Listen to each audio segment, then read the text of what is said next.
Hey beautiful people, it's your girl T and I'm here to do a first impressions of the ArtBeek Alcohol markers. The company sent me these to do an unboxing and swatching and coloring, and so we'll go ahead and take a look at these markers. Alright, let's take a look at the actual marker. It is squared, a squared barrel, as you can see. It has a chisel tip of 6 millimeters and a fine point tip of 1 millimeter. You get your color on the end there. Sorry, not focusing very well. You get your color, name, and number on the ends. So they're color-coded caps. All right, so the company advertises that these are great for sketch art, great for blending, they don't smudge, that they have smooth flow, that they are they provide 1.5 more ink than the other markers and by different brands. They dry instantly, they're waterproof, and they hold their color for years and are non-toxic. So I decided to get a Le Moshe because they reminded me of the Le Moshe marker. And as you can see, there are some differences there in the cap. They're also square barrel like the Le Moshe. They are similar, but I don't think they are the same. Now we're going to do some swatching. And I love to swatch. This is my swatch book for markers and any water medium. Putting my sheet there, and I'm going to swatch in time lapse so you guys can see the colors. Enjoy.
All right, so I'm done with swatching these colors, and I just want to say that these colors are very, very vibrant. As you can see, the reds are gorgeous, and so are the pinks. I really love the pinks. Of course, guys, you guys know my favorite color is pink, so I'm just like really thrilled with those pinks.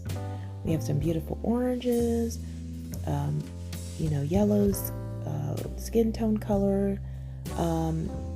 What I did notice though, however, is when we get to the next page, there were some colors called like pale blue and ultramarine, and they were not really blue. They look more purple to me.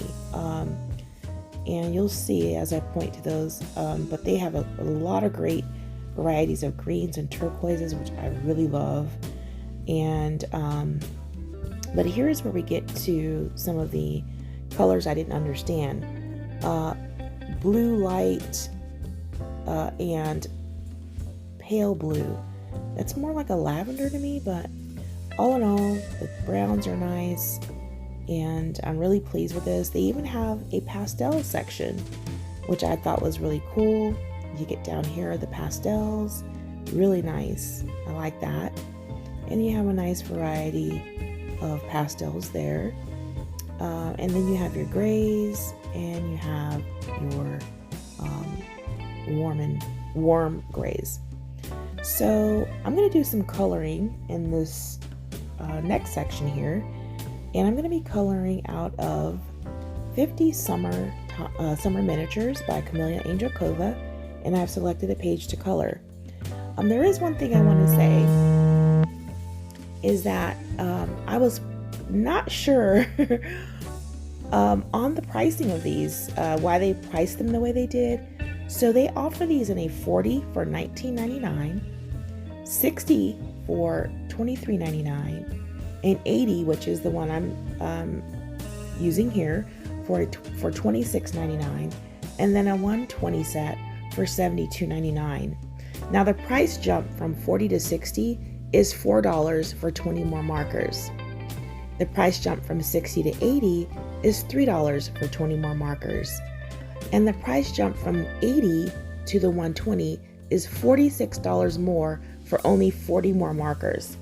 That one I was like, oh, I don't know about the pricing on that. However, there are coupons available. As I last looked, there were coupons available at least for the 80 set. I believe it was 15% off. So you might want to check it out. I'm not sure how long those coupons will last. So as you can see here, of course, I pulled out the pinks, and I wanted to go to town on the pinks on this cute page. And so I'm going to go ahead and speed color, and you guys enjoy the music.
All right, so I'm done with coloring, just using the markers.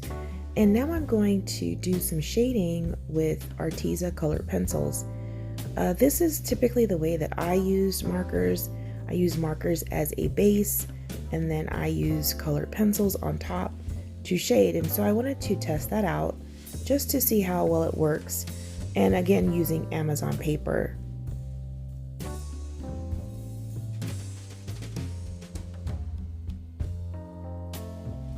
So just doing a little shading here with the pencil, and trying to get in there and use the right colors to get an idea of how this all works out with colored pencils. So enjoy the music.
All right, here is where I decided to go ahead and pull out a Jelly Roll Stardust Clear to just add some sparkle on top of the small bows, because I got lazy with wanting to finish with colored pencils. So I said, let's go ahead and add something shiny to this picture.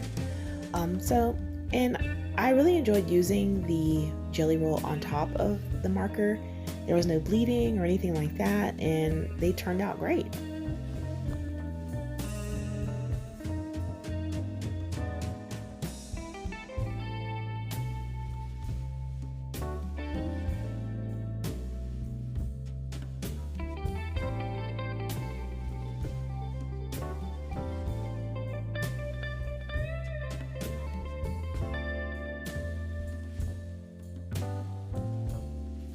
Okay, so I am now finished with the picture, and you can see the sparkle. I really like how it came out. Just a very simple one pencil shading and jelly rolls on this page. So my first impressions of these markers for the purposes that I use them, they work just fine. They were juicy. I didn't have any issues with any of them being dried out that I swatched and or used for this picture. And I'm pretty pleased with them, and I think that they are going to be a great collection or a great addition to my marker collection to use in, these coloring books where I'm doing a base and shading on top. So I hope that you've enjoyed the video. If you did, go ahead and give it a thumbs up. I will have all of the information about these ArtBeek markers down in the description section below. Until next time, y'all. Take care.